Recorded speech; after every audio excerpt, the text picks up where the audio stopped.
Grabe, hanggang ngayon, hindi pa rin tayo nakakita ng lupa para sa ating pack.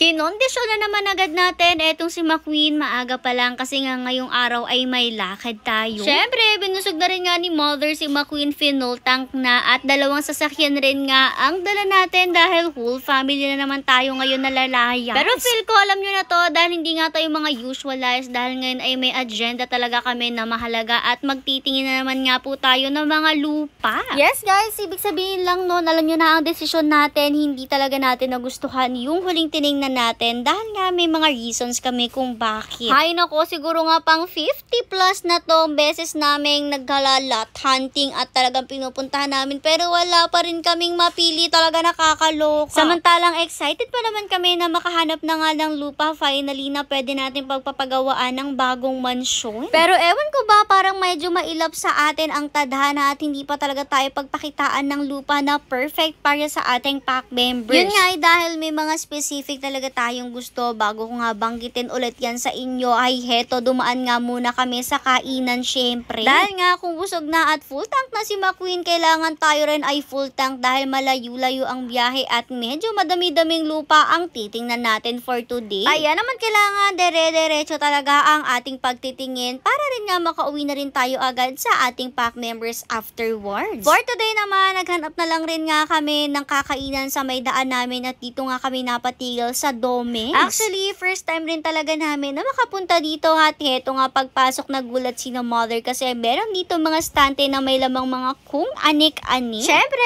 for datingin na nga ulit si na Mother dyan kasi ang dami talagang iba't ibang variants dyan. Meron mga chicharon, meron mga sweets, pastillas at kung ano-ano pa. Nagumpisa na nga si Mother magtingin-tingin dyan at meron na nga agad siyang ilang mga napusuan na gustuhan pero for the turo lang talaga siya nung una ang dami kasing nagustuhan. Ang cute rin nga dito kasi tingnan nyo, meron siyang spot dito kung saan pwede ka mag-picture with a cute teddy bear pa and may mga flamingo. Very nice rin naman ang ambience dito. Pagpasok pa lang, very chill lang talaga ng lugar but still very cute. Eto nga, bumili rin si Mother ng pasalubong kay Bibo since hindi nga namin kasama sa trip namin ngayon si Ate Bibo. Kaya naman pasalubong na lang yung sa kanya. For napili na nga si Mother kung ano ba yung perfect dito at etong clay nga yung napili ni Mother since eto nga may mga beads daw ay medyo maliliit pa yung mga beads para kay Ate Bibo at baka itapon lang rin. After no, nag-start na nga na kumuha si Mother nito mga ngut-ngutin at hayan, inabutan na rin kami ni ate ng basket kaya naman talagang napadami yung kuha namin kasi nga may basket. Nakakaloka pa, Diyos ko, nakadalawang basket po kami dyan. O, diba, napakatatakaw. Pero okay lang yan kasi lalafangin natin yan sa susunod nating trip at saka nyo na nga lang yan abangan sa ating susunod na video, at least na ibulong ko na sa inyo na may trip na naman tayo soon. Anyways, iba't iba rin nga kasi talaga yung nakita namin dito kaya gusto namin silang tikman lahat dahil yung iba talaga is hindi pa kami familiar sa mga ganyan. Nakakaloka nga kasi meron din dyan toasted pastillas kaya nang napapaisip ka talaga paano naging toasted ang pastillas.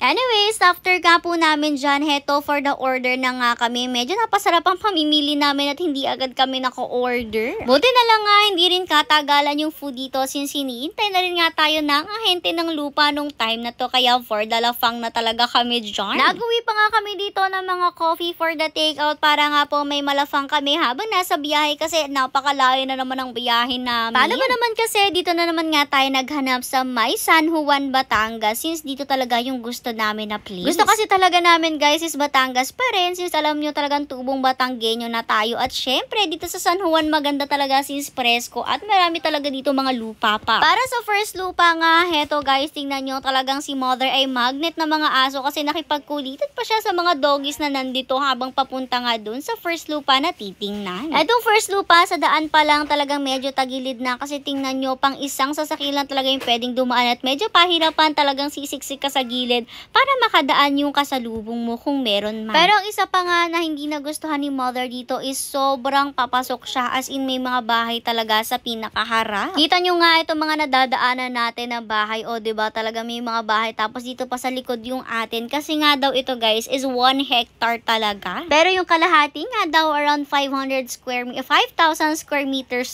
ay nabenta na. Hinati lang siya kaya nasa 5,070 na lang yata kung di ako nagkakamali. Kaya ayan talagang medyo hindi talaga siya kagandahan dahil sobrang paloob talaga siya. Pero carry lang yan since meron pa nga tayong marami pang pupuntahan na teto. For the go na nga agad tayo, diretso tayo from one spot to another. Eto sunod natin pinuntahan, medyo malapit na nga to dun sa tiningnan natin noon. Bale nakita nga daw pala na ito ay for sale din, kaya for the go na tayo. Anyways, eto na nga, andito na tayo guys, at eto nga yung dating pinuntahan natin, medyo paloob nga lang po yan dyan. Tapos ngayon naman, eto medyo paloob pa rin talaga yung pupuntahan natin. O diba, ang hirap talaga makahanap ng lupa na talagang nasa gilid na lang nung parang pinakakalsada. Eto, medyo okay rin naman siya guys, pero naging problema talaga dito ni mother, may ukit ulit siya guys. As in, may ukit ulit na bahay sa kalagitnaan ng lupa mo or sa gilid ay may nakaukit na bahay at ayaw ni mother nun. Kumbaga, kung yung lupa natin isang pa-box ay sana yun na lang isang buong box ay sa atin at wala namang ukit-ukit kasi ang awkward nun kung magpapatayo tayo tapos may ukit, diba? Kaya medyo doon na siya naging tagilid ulit guys, kaya for the go na tayo sa next pa nating titignan at syempre hoping tayo nung time na to na makakita na tayo finally ng lupa. Etong sunod naman, malapit na rin siya sa pinuntahan ulit natin noon since same barangay nga lang rin siya at eto katabi nga lang din. Eto naman medyo papasok pero okay lang since may ibibigay naman daw na daan at papasementohan pa nga daw ng barangay. Pero ang medyo concern natin dito is may isang bahay siya talaga na hindi naman ginagamit, which is kasama kapag binili natin yung lupa. Tapos may napakalawak rin na babuyan. Kumbaga kasama siya sa worth ng lupa pero yun ay ating sisirain at sayang naman, nagmahal lang siya dahil sa babuyan, hindi naman din natin magagamit tas ipapasira lang din natin. Ito naman sunod na lupa na to guys, tabing kalsada pero Diyos ko napakaliit tapos napakamahal, ay para talagang gintuan lupa na to. Pero yung mga tiningnan natin, nasa 5 mahigit yan at pagdedesisyon na natin yung maigi, pag-uusapan muna ng pamilya kasi mahalaga yan.